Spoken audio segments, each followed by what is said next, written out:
Watch any NFL game. Some footballs are dark brown, some lighter brown, and some a shade of orange. It isn't your TV. It isn't because the game is indoors or outdoors, and it isn't from filthy hands. NFL footballs are different colors for one big reason, and it's far dirtier than you think. Let's get into it. First off, you've been lied to. The NFL's on-field product is highly manipulated. Not just from the rules and of course the refs, but everything is altered right down to the game ball itself. For a league that prides itself on uniformity and consistency, except when it comes to discipline, it's surprisingly lenient when it comes to their balls. And all of that is because of a river, two legendary QBs, and New Jersey. New freaking Jersey, man. Out of the box, an NFL football has a natural orangish color. The Duke, as it's known, has been handmade by Wilson Sporting Goods since 1955 in a small factory in Ada, Ohio. The balls are made from ultra-thick,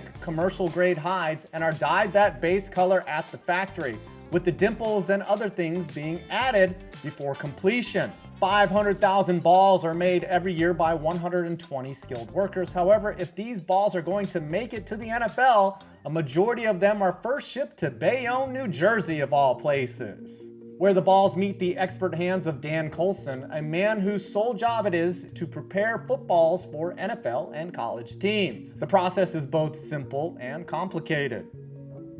First, he applies a special conditioner to the ball, then heat to soften and expand the leather, and then probably the most important step to changing the color. And that's the adding of mud. Sweet, sweet New Jersey mud. This compound is slathered all over the ball from top to bottom in a way that could possibly be the basis for a successful OnlyFans account.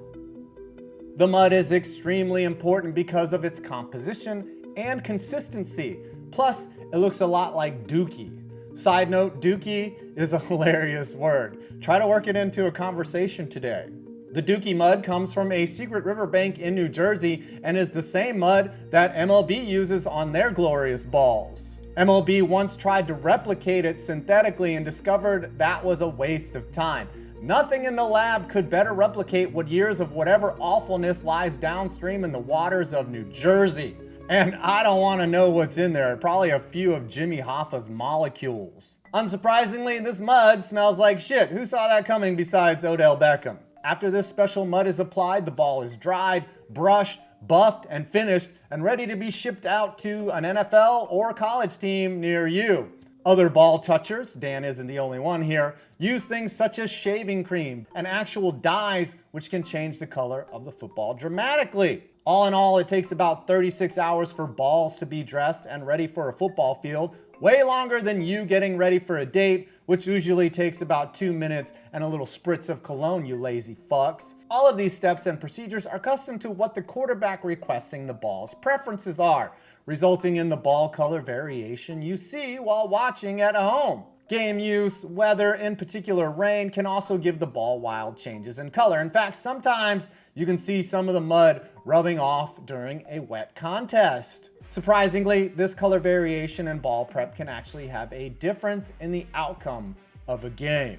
That's because up until 2005, NFL balls were taken straight from the box and were put right onto the field. No rubbing, no caressing, no sweet, sweet ball touching. Calm down, Kevin Spacey. But then Tom Brady and Peyton Manning convinced the NFL that they should let them touch the balls before the game, and the league agreed, immediately resulting in more offense. In fact, in 2006, passing yards jumped a full 7 yards per game from 315 to 322, and by 2020, it had peaked at 359 passing yards per game. It also took 10 years for Brady to further cheat the system with Deflategate, which happened in 2016. Now, generally, it's really bad when a starting QB gets injured mid-game. So when the backup comes in, he better be ready to bring his own ball or be adaptable to the ball that's already on the field. If he swaps out the Duke, now the wideouts, the running back, and even the center has to adjust to even the most minor of changes. Before you say it's not that significant, have you ever had a pebble in your shoe?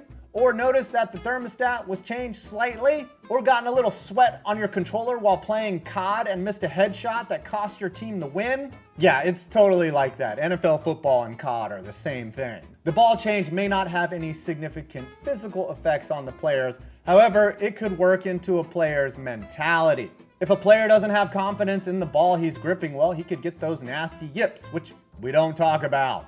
This is even bigger in college football as the NCAA allows for there to be 3 different ball sizes, which is wild. If you ask me, that one QB or team is literally playing with a different size ball than the other team or even his own teammate.